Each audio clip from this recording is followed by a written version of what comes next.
Estamos de volta com essa edição especial do Vivo Voto para falar sobre a relicitação da Malha Oeste. E agora, né, uma troca dupla, na verdade. A gente estava aqui com o Rafael Fernandes e com a Camila Fernandes, né? Os dois não são parentes, só o mesmo sobrenome. Eles tiveram que dar, né, tiveram compromissos, deram lugar aqui aos jornalistas Aurélio Alonso e também Fábio Toledo. O Aurélio com uma experiência grande aí nos veículos de comunicação local, uma experiência regional também, e o Fábio, que é o nosso repórter aqui do Diário do Brasil. Vou começar com você, Aurélio. Até conversava com o Nelson aqui nos bastidores, que o prefeito Marcelo Yunes, lá de Corumbá, ele esteve presente na audiência lá em Campo Grande, e ele citou um dado interessante, né? O Nelson falava desse escoamento, seja das commodities agrícolas, os minérios, né? E também toda a produção, né, na verdade, do estado do Mato Grosso do Sul. E ele cita um dado interessante, Aurélio, que hoje a cidade, né, o município dele, anualmente teria condição de exportar 15 milhões de toneladas, né, de minério de ferro. E hoje eles estão limitados em 4 milhões justamente por conta dessas dificuldades, né, dos modais sobrecarregando, né, uma das BRs que corta ali a cidade, que faz esse transporte. Então, são números, né, para citar apenas um município, que são emblemáticos da importância dessa retomada da ferrovia com esses investimentos previstos aí na casa dos 18 bilhões. Sim, essa ferrovia ela é estratégica, ela é de integração, principalmente no estado como o Mato Grosso, que é um estado com uma extensão territorial muito grande. E só para lembrar, quando a Rede Ferroviária Federal era responsável, havia o transporte de combustível. O transporte de combustível só foi interrompido por uma questão de segurança, porque a via já não tinha mais condições e um acidente com combustível, se acontecer, ela traz problemas ambientais. Então, ele acabou sendo suprimido por essa questão. Mas o transporte de combustível é muito importante. Hoje, esse transporte está sendo feito por caminhões, lá para o Mato Grosso.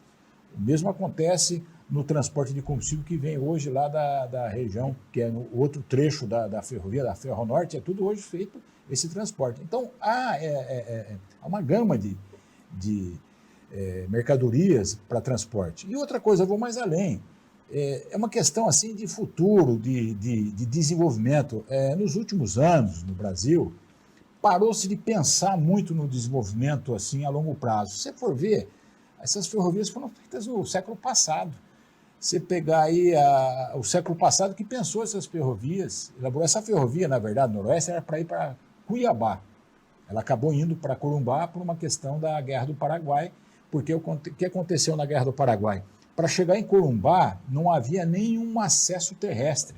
Você tinha que ir pelo Rio de Janeiro, pelo Rio da Prata. Como houve aquela invasão, você vê lá, bem lá no século passado, no século anterior, né, que teve a Guerra do Paraguai. Essa ferrovia foi construída posteriormente. E essa ferrovia, ela teve dificuldade para ser construída, são as pontes, as obras de arte para chegar até Corumbá. E ela é muito importante nessa integração. Eu diria até para o transporte de passageiros, que foi suprimido por uma questão que já não dava mais condições. Mas quando tinha o trem do Pantanal, aquela região inteira pantaneira era transportada por ferrovia. E no mundo inteiro, ferrovia, em país continental como o Brasil, você transporta por trem, não por rodovia. A rodovia tem que ficar restrita a 500, 600, 700 quilômetros. Aí é mais de 1.000 quilômetros. E no Brasil faz totalmente ao contrário. Primeiro que eu acho que o errado aí foi a privatização. A privatização foi mal feita. A privatização, você viu, passou por 4 grupos aí, na verdade, né? Teve um período que entrou um grupo, um fundo de pensão americano, que inicialmente ficou responsável, depois passou para... Houve quase uma estatização com um grupo de pensão, e depois veio para a América Latina Logística, que foi assumindo várias ferrovias, depois veio para a Rumo. E essa questão hoje da Noroeste é de suma importância, porque se você for fazer uma outra ferrovia hoje, tem a questão da licença ambiental, ela está construída já, ela já está feita, e ela liga, é uma ferrovia de integração, como tem o ramal de Ponta Porã que está fora, né? É uma coisa absurda. O governo do Paraná vai construir a extensão de uma ferrovia de Cascavel até, se não me engano, Maracaju, que vai passar naquela região. E tudo isso não é discutido. O Brasil é assim. Você vê, os políticos estão preocupados com costumes e com outras coisas, não estão preocupados com uma questão de estratégia. Você vê, a maioria dos políticos aí nem estão discutindo por quê? Deixou-se discutir desenvolvimento, se discute economia, se a economia está alta, se a inflação está alta, se o juro está alto, mas não se discute os meios para desenvolver. E os meios passam pelo transporte. Outra coisa, o ramal bioceânico, né? A China está aí, o maior investidor, foi fechado um acordo com o Brasil, vai precisar de ferrovia para fazer esse transporte. Havia uma discussão, acho que no governo Dilma, de fazer uma outra ferrovia para ligar o Peru, que seria uma ferrovia caríssima, né? Ia passar lá pelos Andes, sendo que aqui já liga, aqui já tem essa interligação. O que falta, na verdade, é melhorar essa estrutura. Como essa discussão de 1,60 m, para mim, essa é uma discussão que não tem lógica. Isso aí foi feito, acho que para não viabilizar o projeto, né? Porque seria a construção de uma nova ferrovia. O que a gente está querendo é viabilizar essa ferrovia. E para viabilizar, quando a gente vê esses números aí astronômicos, 18 bilhões, isso não vai entrar logo no início, né?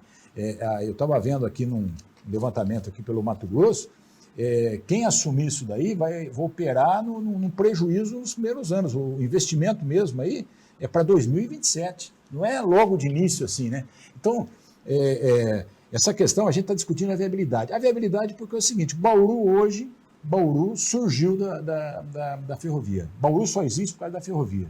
Só existe Esporte Clube do Noroeste, estádio do Alfredo Cassio, por causa da ferrovia. O Aeroclube foi a ferrovia, através da ferrovia. Quer dizer, lá atrás, quem pensou a ferrovia tinha mais um pensamento de desenvolvimento do que hoje. Nós estamos hoje num período de mais recursos, né, de desenvolvimento, mas a ferrovia é uma coisa jogada a segundo plano. No mundo inteiro, você vê, a China tem lá a sua rota da seda toda por ferrovia. Eles não estão fazendo por marítimo, estão fazendo por ferrovia. A ferrovia é a solução. Agora, o que assusta realmente é essa apatia, sendo que todos os dias a gente vê aquela estação caindo lá aos pedaços, a gente vê locomotivas sendo... Porque eu acho um absurdo, né? Passou a concessão e não se discutiu a destinação de todo aquele patrimônio, né? Eles foram largados, foi deixado, e nem sabemos como vai ficar também, com a reativação da ferrovia, como vai ficar todo esse patrimônio, porque tem muita coisa ali para ser destinada,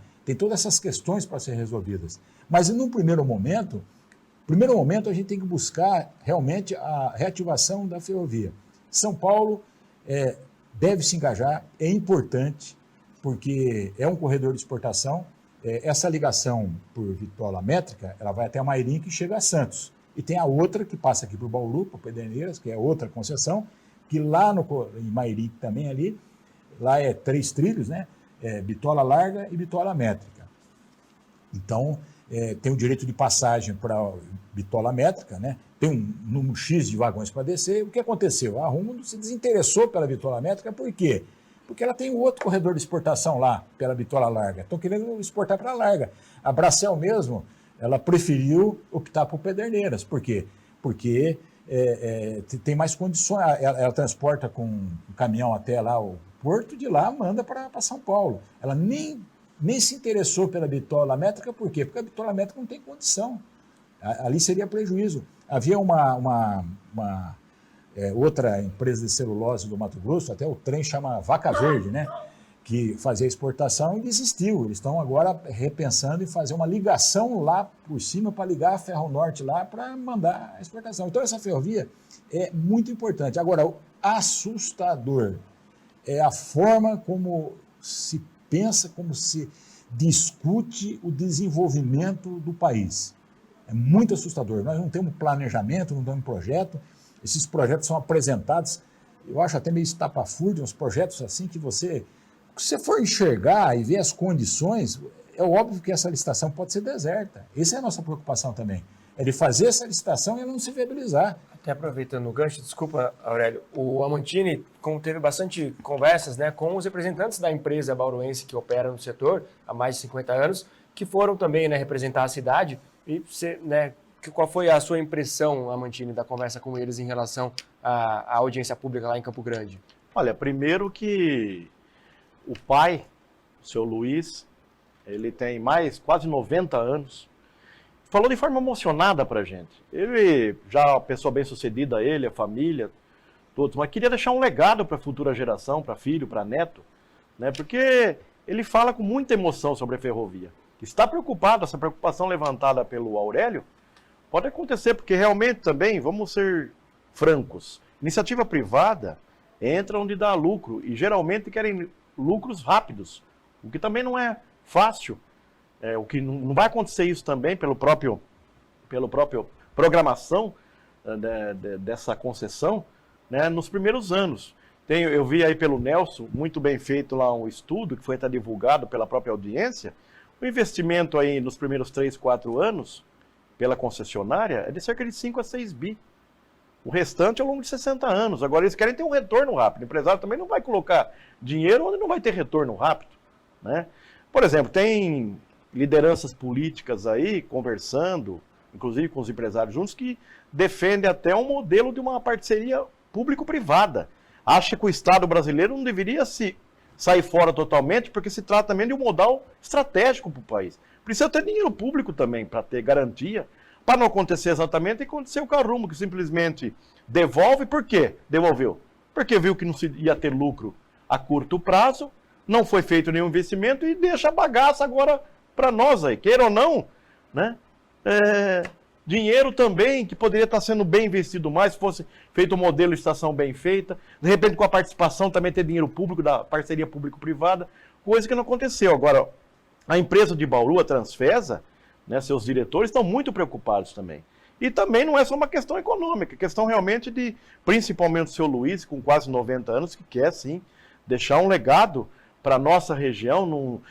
Claro, tem a preocupação também, obviamente, e ele está muito preocupado porque é uma empresa também que ele fala assim, como é que vai ser essa questão da participação, por exemplo, do BNDES? Como é que esses grandes grupos conglomerados têm dinheiro próprio? Vai precisar de um apoio do Banco Nacional de Desenvolvimento? O próprio banco leva o nome de desenvolvimento, né? Então tem questões também aí que pode chegar, inclusive, a hora que abrir essa bendita relicitação e não ter dinheiro, né, não ter interessados. E aí? Você acredita nessa possibilidade também, Nelson?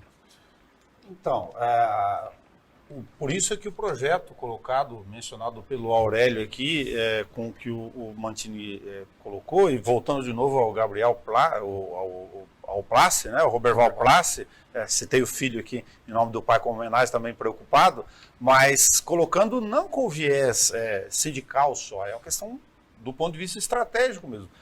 O projeto que está posto, lembrar de novo, ele estava com trocar tudo de 1 metro para 1,60, o que tornaria muito mais caro, né?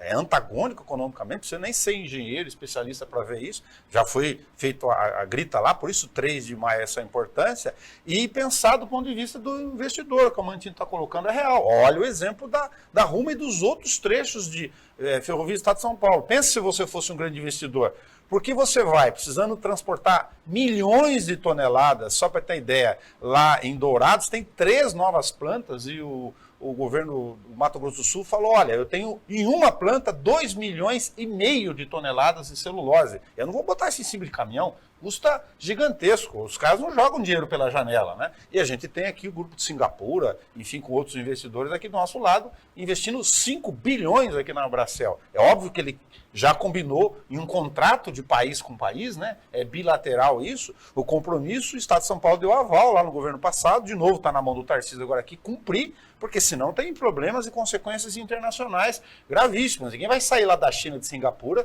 vir aqui no interior do Estado de São Paulo, vou colocar dinheiro e pegar água do Tietê e depois eu vejo como vai ficar, né? O outro vai lá em Dourados, coloca Então é disso que nós estamos falando. Por isso é que se acreditar que o projeto tenha que sair, por causa dos compromissos internacionais e não pela nossa competência de lidar com estrutura e modal, porque isso a gente viu que não tem. Agora, se você coloca um em 60, o cara vai falar, por que eu vou colocar bilhões de locomotivas, pátios, passagens, domínios, licença, nisso tudo, se eu tenho do lado, no outro ramal, pensando lá de novo, tá bom, só para quem não domina o traçado, né? Sai lá de Aparecida do Taboado, Rondonós, passa aqui Rio Preto, sobe Tirapina, vai até Santos, já com 1,60. A dimensão da bitola, a distância entre os trilhos. Não faria sentido eu colocar tanto dinheiro numa pela outra. Por isso aquela preocupação, para reforçar quem não acompanha no primeiro bloco, a NTT me vai e coloca um estudo gigantesco, caríssimo, exatamente com essa condição. Ainda dá tempo de consertar, tem que fazer todo esse esforço para que não seja fracassada essa relicitação, né? A preocupação do Aurélio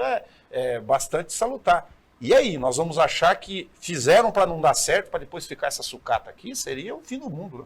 Deixando esse aspecto econômico, pensando no futuro um pouco de lado e retomando esse aspecto saudosista, né, que as ferrovias trazem, principalmente para a população aqui do Centro Paulista, o Aurélio citava na fala dele o Esporte Clube Noroeste, que todos nós sabemos, o próprio nome, né, já é sugestivo, surge a partir desse progresso ferroviário. Temos aqui um especialista do esporte local, que é o Fábio. Fábio, é interessante te olhar para a história e ver essa influência. O Noroeste, nos seus primeiros anos, tinha até torcedores do Mato Grosso do Sul, justamente porque, né, a linha, vinham, cá trabalhavam e eram, né, sócios torcedores. Não sei se na época já utilizavam, se é um anacronismo utilizar esse termo, mas tinha do seu vínculo com o clube, desfrutavam ali da sede. Então, você enxerga isso e bate o olho, é impossível esse saudosismo não ser retomado, não só pensando no esporte, mas também nas pessoas, né, que usufruíam das ferrovias naquela época. Com certeza, né, Bruno? Saudação a todos. Se você pega, pensando então nessa parte de saudosismo, né, você vai no Alfredo de Castilho, no Noroeste, você vê ali a cobertura do estádio, você vê os ferros ali, que são os mesmos ferros utilizados foram utilizados ali na construção da estrada de ferro. Inclusive, uma reportagem que eu fiz aqui para Diário do Brasil TV Prevê, foi justamente a visita ao Museu Ferroviário Regional de Bauru também, que boa parte dali, inclusive, né, o prédio ali era da Estrada de Ferro Noroeste do Brasil, né, e depois, posteriormente, foi cedido para ser o Museu Ferroviário. Parte dali também tem os ferros ali da construção da Estrada de Ferro. E se a gente for pegar em Bauru, até mesmo no restante, todo o caminho ferroviário que foi feito aqui no estado de São Paulo, você tem a história do estado contada a partir disso. Das cidades, dos times de futebol, claro, né? Mas de toda uma sociedade que foi construída a partir disso. Então, esse tem um lado importante. Um outro ponto bem já foi ressaltado, né? Essa importância no lado, pelo menos, da parte de transporte de cargas, assim, do setor ferroviário, que a gente vê como a rodovia, né, toda a malha rodoviária, já está ficando um pouco mais sobrecarregada recentemente, né, até por conta desse excesso de transporte, né, dos caminhões. Tem uma grande quantidade de carros também, a gente vê aumento do tráfego aqui em Bauru mesmo, né, na Marechal Rondon ali, tem um trecho bastante complicado ali, né? Lógico que ainda vai ter as construções ali das marginais, né? Mas Bauru, outras cidades assim, já tem um grande fluxo de automóveis, também nessa parte rodoviária, os caminhões atrapalham, né, um bocado, então é uma situação assim, que engloba tudo isso, né? Desde essa parte histórica da formação das cidades, como a gente já uma maneira de prever, né, o que já está se mostrando, né? Pelo menos para essa parte de transportes, de cargas, que eu vejo como fundamental você desaguar essa parte para o lado ferroviário, né? É fundamental e já tendo exemplos em outros países. Eu sempre vejo como foi perdida assim, a ferrovia assim, para pelo menos esse transporte de cargas assim, para o Brasil, e levando não só no estado de São Paulo, né, todo o Brasil, como foi perdido isso, como a gente tinha uma possibilidade, já tinha uma malha ferroviária para isso, né, para dar uma sequência que em outros países a gente vê, né, como é importante esse lado, né, de transporte. Agora pensando no futuro, Aurélio, o Nelson está aqui, meu colega de Câmara, né? A gente setorista divide a bancada lá toda segunda-feira, ao longo da semana nas audiências públicas. A cidade vai passar por uma discussão em breve, que é a instalação de um Instituto Federal, né? Então, você vai discutir alguns cursos né, as demandas da cidade e tal. Seria muito otimista pensar, né, caso essa relicitação seja proveitosa para Bauru de alguma forma, pensando nesses investimentos, a cidade pode até se tornar um polo, né, desenvolvedor de tecnologia nessa área. A indústria ferroviária gera muito emprego. E a indústria ferroviária hoje não cresce porque não tem as ferrovias mais. Diminuiu a malha ferroviária. No caso das locomotivas, elas são montadas no país, né? Os vagões também. Então, é muito grande esse desenvolvimento, o impacto disso. E o curioso é que Bauru vive uma situação muito estranha também. Não é só o problema aqui da Noroeste. Nós tivemos a antecipação da Malha Paulista, essa aqui vai aqui via Pederneiras, mas ela liga até Panorama, que é um porto lá, né? E esse trecho que sai aqui de Bauru, Marília, também está desativado, foi desativado. E na cláusula contratual, é obrigatório, foi antecipada para reativar. Por quê? Porque em Estrela do Oeste, a Ferronorte parou. E a Ferronorte é uma ferrovia que ela vem do norte para o sul do país. Ela tem um projeto estratégico, ela vai sair de Estrela do Norte e vai até Panorama. Panorama ela desce para o Paraná, Santa Catarina, até o Rio Grande do Sul. Esse é um projeto aí que vem lá do governo, antes do governo Sarney. Essas ferrovias são estratégicas, são pensadas, é a liga de norte a sul.